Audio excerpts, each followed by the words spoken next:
Hello everybody and welcome back to another car review video. It's been a while and today we are reviewing my Astra 1.6 Twinport design petrol.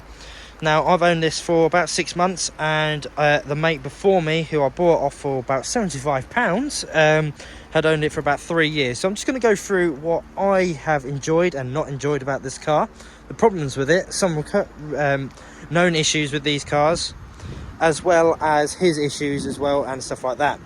So the car is a 1.6 petrol, 5-speed manual gearbox. There's obviously other designs, but yeah, this is obviously the Twinport 1.6 5-door. You can get a 2-door, I believe, but obviously engine type and size and fuel type and body shape all are different.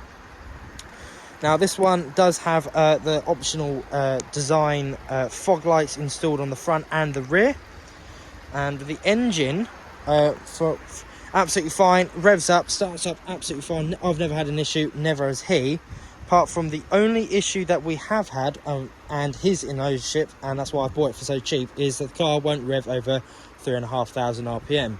Now I've had a look at it, I've had a look at when he owned it as well.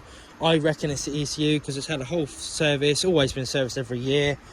Well, been fairly well looked after apart from the body work and stuff like that, which we'll get on later on. So it's the ECU. So maybe electronics on this car aren't the best, but they all still work. But it's probably something to be mindful of when you're coming to look at a car like these, obviously. But it's 18 years old, or getting on for 18 years. So it's not done bad at 130,000 miles. Now, the brakes on these are absolutely fine. I've never had a problem with stopping distance or issues. They've recently been changed about 6 months ago, 6 to 8 months. Yeah, 6 to 8 months ago. Absolutely fine, no worries there. But we're going to go on with the body work. Now, obviously, the mirror I've got has an extra pad in there. I'm not 100% sure if they are standard. I'm not quite sure. But the body work, it's a 5-door, but what I've noticed, especially with some of these older ones as well, not just mine, is these rust near the wheel arches.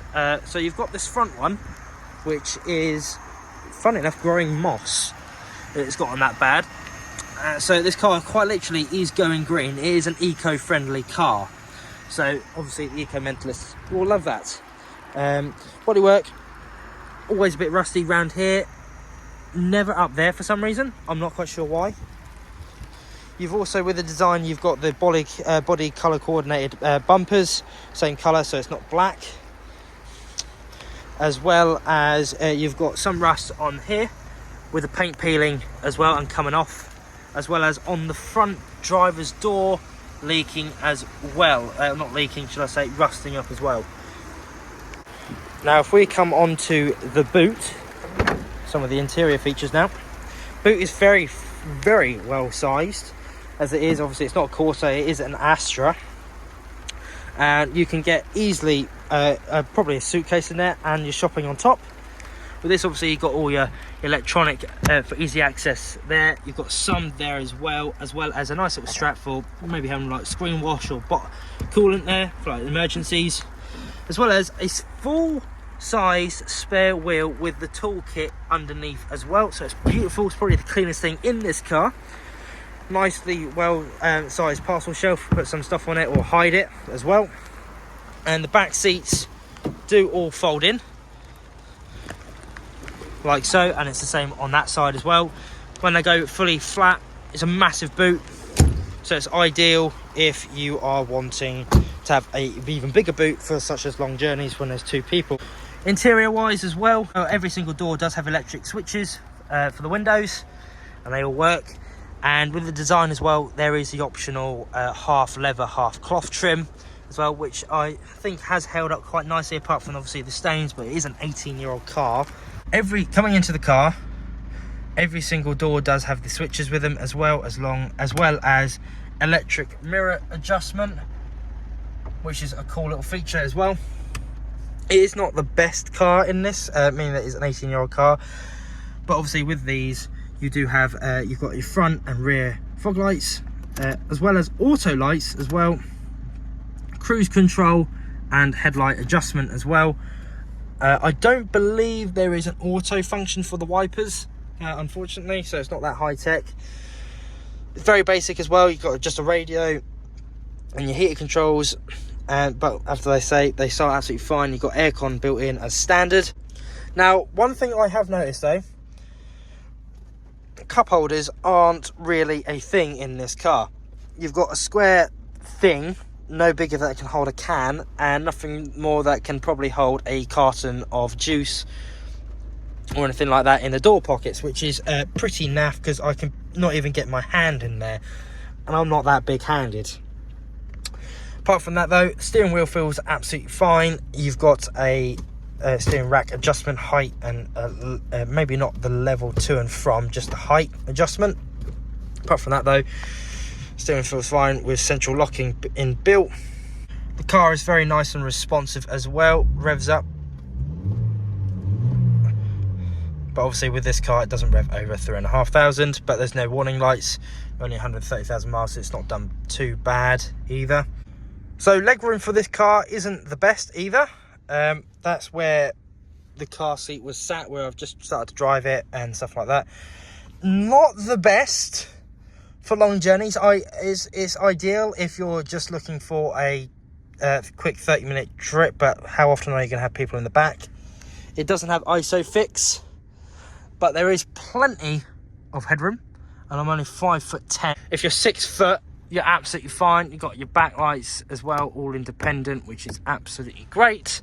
Every single passenger obviously has those, apart from the driver, which for some reason has his glasses holder there, so that's not really known why. Now I thought I'd get onto the specifications of this car now. So the brake horsepower you've got in this car, when new obviously, was 104 to 105 brake horsepower, 0 to 60 in around about 10 to 11 seconds, maybe 9.5 if you're really gunning it and you don't care about your fuel economy. And to do with fuel economy as well, it's, I'd say in town you're looking at maybe mid-20s to mid-30s now, depending on condition, engine, tyres and everything like that, and how you drive. And on the motorway you're looking at maybe mid-40s to mid-50s as well.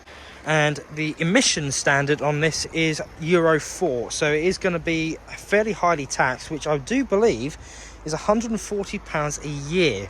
So it's quite a bit for a 1.6 as of October 2024. So is it an ideal car for a budget? Well, I bought this obviously for £75 with an engine issue obviously, but you can get some between, I think you get anywhere ones between 500 to 1500 depending on condition, mileage and etc. And it's ideal for a cheap runabout. Maybe not ideal for a new driver, as it is insurance group 12 I believe, so it is fairly high.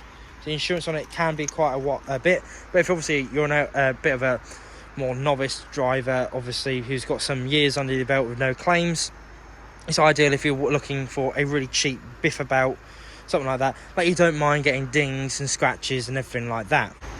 Apart from that though, I hope you guys enjoyed today's video. So all in all, yeah, I do like the car. Problem is obviously with the engine and a little bit of the bodywork, but what can you really do about those? So those things do just happen. But if I was to give it out of 10, maybe a 6 for a 7, but obviously maybe a 9 for affordability for the price I bought it for. Obviously it can vary. Reliability wise, obviously the engine's fine, but it's never conked out on me, so that's great. But obviously for practicality and everything like that, boot's fine, seats are fine, maybe not for a new family either without the ISOFIX in the back. Apart from that though guys, hope you guys enjoyed. If you've got any questions about the car, let me know. I'm sure I can answer them, even if it's not a Twinport 1.6 or the designs. I might have some general knowledge about these Astras. Apart from that, take care, subscribe, and I shall see you all later.